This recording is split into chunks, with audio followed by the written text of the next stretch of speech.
అందరికీ నమస్కారం. రఘుపతి రాఘవ రాజారా పతిత పావన సీతారా. అయ్యా పెద్దలందరికీ నమస్కారం.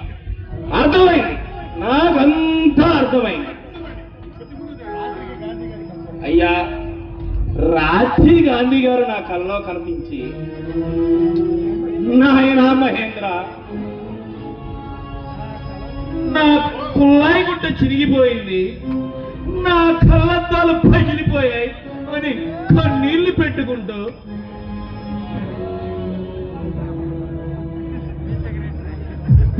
ఆనాడు నా ప్రజలు వందే మాతరం అని అర్థిస్తే, ఈనాడు అన్నమో రామచంద్రాన్ని అర్థిస్తున్నారని నా చెంప చెల్లమనిపించారయ్యా రామయ్య.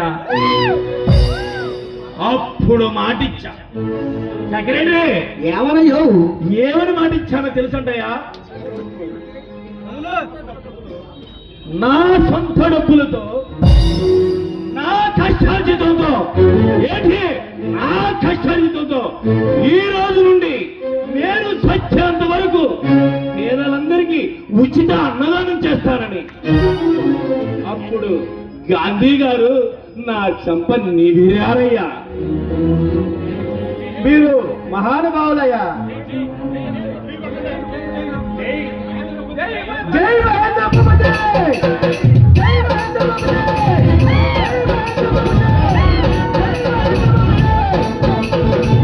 సరే సరే సరే సరే, ఇక బయలుదేరండి నాయన.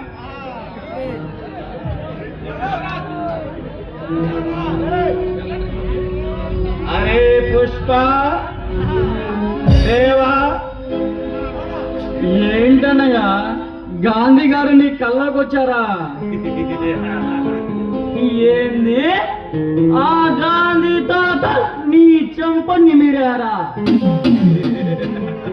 గాంధీ గారికి కలజోడు గోసిగుడ్డ కొనిస్తానంటే వద్దన్నాడా? ఏంటి ఈ ఆటి నుండి నువ్వు చచ్చేదాకా అన్నదానం చేస్తుండవా? మతుండే ఈ వాగ్దానాల్ని చేస్తుండవా? పచ్చగా కనబడ్డ పొలాన్ని లాక్కోవడం, కొత్తగా బయట వేసిన ఆడదాన్ని అంతేగాని అలాంటి అన్నదానాలు ఏదో పనులు మనకొద్దు. అబ్బా, అన్నగా బాగా తమ్ముళ్ళు అనిపించుకున్నారు. బండరా పిల్లనాయల్లారా. అరే అసలు మీకు అసలు రాజకీయం తెలుసట్రా? నేను ఎమ్మెల్యే అయ్యి 4 సంవత్సరాల 10 నెలలు అయింది. ఎప్పుడైనా ఎన్నడైనా మనకు ఉపయోగపడకుండా ఎవరికైనా టీ నీళ్లు పోసావట్రా? మరి ఇవన్నీ వాగ్దానాలు ఎందుకు ఇచ్చానంటావు? మరో 2 నెలల్లో ఎలక్షన్లు. మరి ఈ 2 నెలలు వాడికి ముందు పోయాలా, విందు చేయాలా, వాడి కాలు నొప్పి పుడితే కాళ్ళు పట్టాలా? ఓరే రైతు సంగతి మీకేం తెలుసురా? తొత్తు కొడకల్లారా.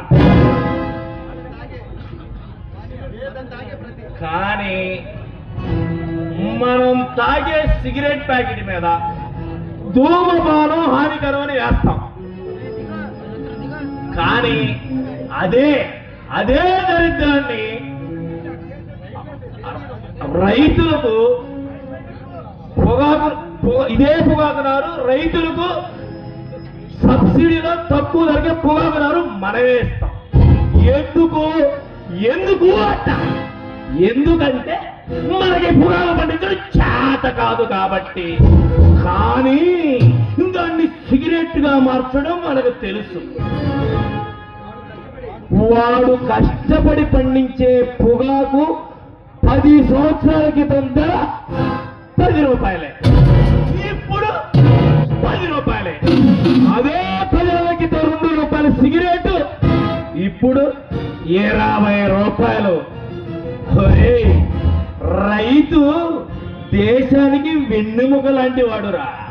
ఆ వెన్నెముకని ఉంచుకొని వాడుకోవాలి కానీ పటక్కున విరగొట్టకూడదు. అసలు మనలాంటి రాజకీయ నాయకులైనా వ్యాపారస్తులైనా బ్రతికేదే ఆ రైతు మీద. అసలుగా చెప్పొచ్చేది ఏంటంటే ఈ మన సీక్రెట్ ఆ యదవనాలకు తెలియకుండా చూసుకోవడం, అదన్నమాట. అర్థమైంది అన్నయ్య, అర్థమైంది. నీది మామూలు బుర్ర కాదు. ఏ నాటికైనా నువ్వు సీఎం అయిపోతావన్నా. అబ్బో, సీఎం అంటే మనం ఇంకా ఎదగాలరు. ఇంకా ఆ రేంజ్కి ఎదగాలంటే మనం ఇంకా చాలా చేయాలి. కానీ ఇంకా పదండి.